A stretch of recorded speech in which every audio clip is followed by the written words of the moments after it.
السلام علیکم ورحمۃ اللہ وبرکاتہ. زم تاسو ورور ولی الله یو ځل بیا د پښتو ټک یوټیوب چینل له اړخه ستاسو په خدمت کې حاضر یم. ملګرو ویډیو کې به زه تاسو ته درخوایم چې څنګه کولی شئ تاسو چې خپل له واتساپ دپاره ځان له پخپله د خپلو عکسونو نه ښایسته سټیکرز چې دي هغه جوړ کړئ. هر چاته تاسو بیا دغه سټیکر چې دي دا تاسو هر چاته ولیږئ او ځان دپاره یو ډېر مزیدار شان سټیټس چې دي سټیکرز چې دي هغه خپل په موبایل کې اساس کوي او هر چاته یې ولیږئ. ویډیو تر اخره پورې ګورئ، ویډیو سکپ کوئ مو. دې نه مخکې تاسو وړوکی شان عرض کوم که تر اوسه پورې تاسو زموږ پښتو ټک یوټیوب چینل نه سبسکرایب کړی دا سبسکرایب کړئ او خوا کې د غنټۍ نشان هم کلیک کړئ چې زموږ نوي ویډیوز تاسو ته په وخت باندې در رسېږي. ملګرو دې لپاره به تاسو ته سمپل یو اپلیکیشن ضرورت وي. دغه اپلیکیشن لینک چې دی موږ تاسو ته په ډسکرپشن کې درکړی دی. ټیک ده، تاسو به هم دغه اپلیکیشن خپل موبایل ته انسټال کړئ.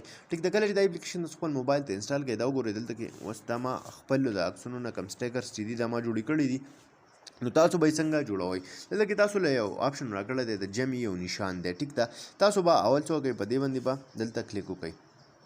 دا وګورئ ستاسو د موبایل ګیلري راغله. اوس د دې نه یو عکس چې دی یو تصویر چې خپل دی هغه ترې راواخلئ، موجود کړئ. د هغې نه بعد وګورئ ستاسو د موبایل ګیلري دی. ټیک ده، اوس دلته کې زه خپل یو عکس چې دی خپل یو تصویر چې دی هغه ګورم او د هغې نه زه څه کوم ځان له خپل له واتساپ دپاره چې کوم سټیکرز دي هغه ترې جوړوم. نو دا وګورئ مثال په طور ما دلته کې زه یو خپل تصویر چې دی هغه د دې ځایږي نه راخلم.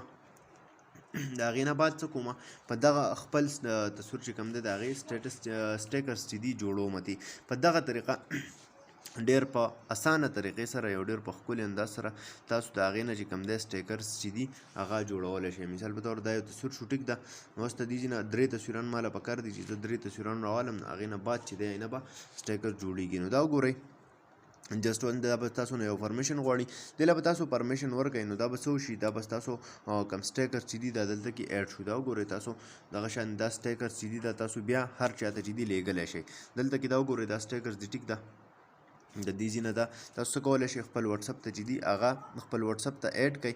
نو واتساپ کې به بیا تاسو څه کولی شئ دا هر چاته چې دي تاسو لیږلی شئ. د دې ځای نه دې په طریقه دا اوس زما سره په واتساپ کې چې دي ایډ شو. اوس چې کله زه خپل واتساپ کولاو کړم او چاته هم زه سټیکر چې دی هغه لیږل غواړم، مثال په طور هر چاته چې زه کم سټیکر چې وي هغه لیږل غواړم، نو دلته کې تاسو له چې کوم ځای کې تاسو سره تاسو په موبایل کې چې کم سټیکرز دي هغه چې چېرته هم تاسو سره وي نو تاسو څه کولی شئ دغه سټیکرز چې دي دا هر چاته د دغه ځایږي نه تاسو ښه په اسانه طریقې سره خپل له موبایل جوړ شوي کم سټیکرز چې دي لیږلی شئ. مثال دا وګورئ دا اوس زما د موبایل یو سټیکر دی. ټیک ده، دا زه په دې طریقه خپل په واتساپ کې چې دی استعمالولی شم. نو ډېر ښکلې ویډیو د امید لرم چې خوښه شوي به وي.